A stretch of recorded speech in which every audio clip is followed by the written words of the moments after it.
Haya apha amaphoyisa sanibona ngiyanibingelela yazi khona umuntu okuyitshela ukuthi uyithemba lakho uyokusiza noma usenkingeni uyitshela ukuthi uwumngani wakho uyitshela ukuthi nine common vision kanti cha wena nje uyitshela lokho yena akekho lapho uyokubona lokho ngelinye ilanga kanti kunezinto ezenzekayo ke endleleni kumele ukuthi uyinake ezikhombisa ukuthi yazi lo muntu ukuthi uyongishiya ngisenkingeni mhla ngiba kuyona inkinga.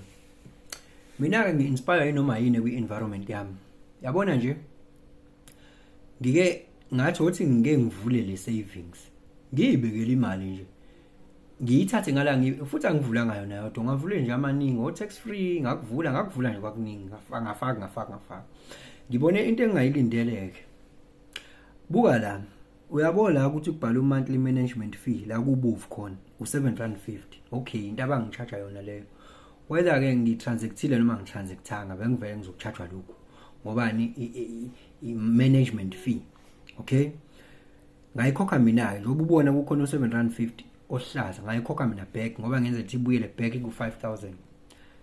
Guess what bazongipha interest bona ngomhla ka 1 October lo interest yabo buku ukuthi ubani u5.86 ubani odomla ngithathelwa imali enkulu kunale nginikezwa yona ukuthi ngibeke imali uyezwa lento lena uma ngiyibuka lo 7.50 wakhona u0.15% kanti mina bazongipha u0.12%. le difference le u0.3 if I'm not mistaken le difference le iyona vele mina engigqilazwa ngayo ungazi ukuthi icontent enginikwa yona kanti cha ayikho. Wena ungazitshela ukuthi nabangani kanti cha yabona kunezinto kumele uzazi ukuthi zishaya sengazuthi kanti cha akunjalo. Yabo umsebenzi lokunikeza isalary yeso uyakondla ukuthi uphile kodwa ungacabanga ukuthi uzokwenza ukuthi ube financially free, independent and stable. Cha, uzokwenza ukuthi usurvive, ukwazi ukuvuka, uphile. Yes, ungaba stable kodwa ngeke ube financially independent and free, financial emancipation. Cha, ngeke ube ne generational wealth udepende kwi salary. Ishaya sengazuthi kanti iyakublind. Yabona ke ibhange ama financial institutions lawo and akbenefita ngokuthi thina sibe nezikweletu. Ibhange ngeke lize likuvumele ukuthi wena ngampela uze ube financially emancipated. Ungacabanga ukuthi ibhange lizokwenza ukuthi ube wealthy. Yabo? Ngoba lona iproduct yalo phela imali. Mele iqhamuke kubani lo mali? Kuwe. Yabo? Manje mase likusolvela iproblem yemali permanently. Ucabanga ukuthi lizomela operate kanjani? Uyayibona indaba? So ungidarizwayo ubona wena bese bekufida ngama-loan bethi uzothatha i-loan uzothatha lokho bekuphi imali bese uyitshela ukuthi wena khona abantu abagaxele ngalokho bangena kancane. Yabo?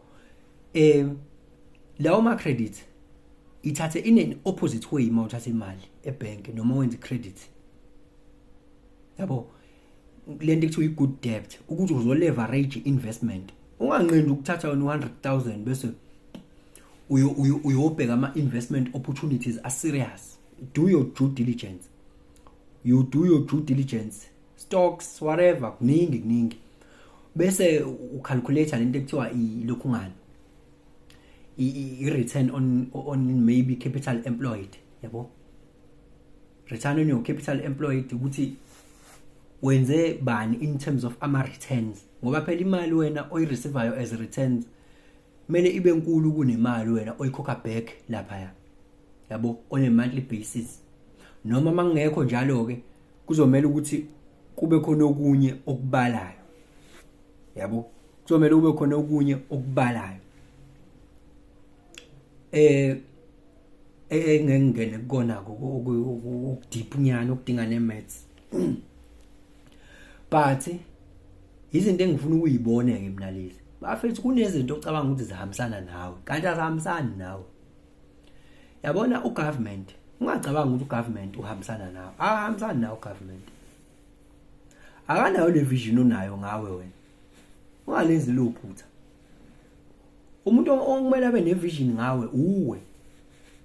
Lezi zinto othembele kuzona azilapho. Isa amabhange mase nje nonke sikuthiwa sekunemali anisaboleki imali nithenga cash konke ugovernment yena futhi angayi-challenge okayiyona leyo nto khona ezohamba noboleka imali emabhange ngoba i-system izocollapse. Kufuneka ukuthi ube free financially, yabo. Kodwa wena isa leverage, thatha isikweletu kuthiwa i-good debt esuthenga ama-assets, thenga noma iyiphi asset.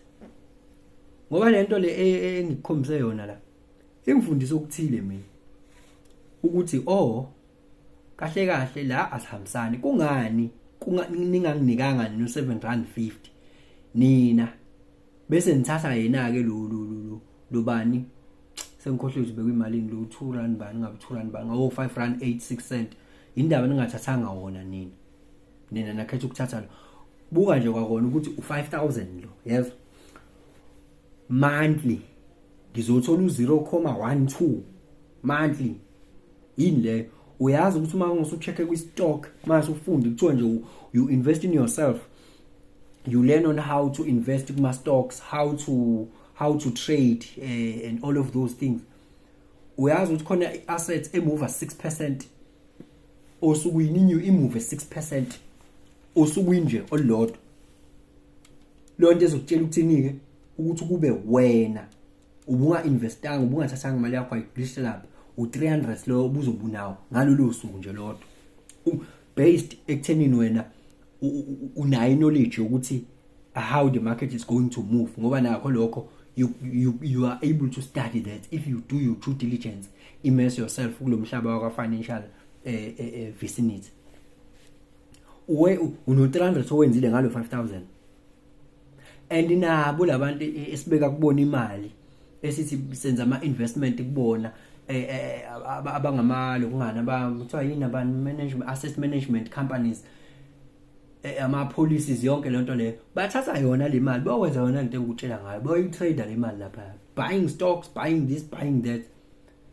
Ngosuku nje uthola ukuthi bona bahlehle nento la kwi-million just for a minor movement nje ka 3%, bahlehle nento la kuma million ngemali yakho, and wena bazokunikeza nje ama peanuts after some years ngento obungayenza nawe. Ngiyakutshela kulo mhlaba wakwa finance kudingeka ukuthi use, kodwa ke phela lento ayidingi umuntu ongenalo iphupho elithile ngaye, ayimdingi umuntu undeserving vele, one low self esteem, ucabanga ukuthi izinto eziright akayideserve. Cha, ayimdingi loyo cha, unendawo yakhe ukuthi abe isigqila sabantu abathile. Kodwa muwazi ukuthi wena no mina angidalelanga kuba isigqila mina, cha, izokushaya lento, izokuhita hard ukuthi hayibo kahle kahle khona enye indlela umuntu ekumele ukuthi enze ngayo in terms of indaba yemali. Khona okuthile ngaphezulu kokuvuka ngihambe ngiyosebenza, khona okunye lokho kumele ngikwenze for a time being. Siyazi ukuthi ifa le wula lidliwa zihlakaniphi. Mawukuthi ube isiwula, iwula ifa lakho lizodliwa isihlakaniphi, ngoba phela khona another man's problem is another man's solution. So wena mawukuthi uthi wena ubani ozosebenza mangabe sonke sesi-financially free singasasebenzi, so if when you decide to be on the other side of the equation kulabo abazosebenza, that is your own choice futhi again. It is really not wrong. It only depends on self image. Uzibona njengobani wena kulo mhlaba, your world views, yabo, what's possible, and it's because your own consciousness is your own limitation. Ayizwa lonto ngazi ke kukwena, the ball is on your court, it's up to you to play it. Ngingafica abantu bedebate ngogod, ngabona labantu lento yabo le bajaha utalako ukuye emuva kufana nokuya phambili lento abayikhulumayo, ngoba bakhuluma into oyibonayo ukuthi ngeke kuthiwe uyalungisa uzoqala phi, ngoba uGod akazi impose kuwena. uGod uyangokuthi wena ufunani, akazi impose kuwena. Wena muzikhethela okuncane ukunika lokho okuncane, akazi impose kuwena. uGod uvumelana nawe. If you think you can or you can't, they are still right. Change is akasha. Awe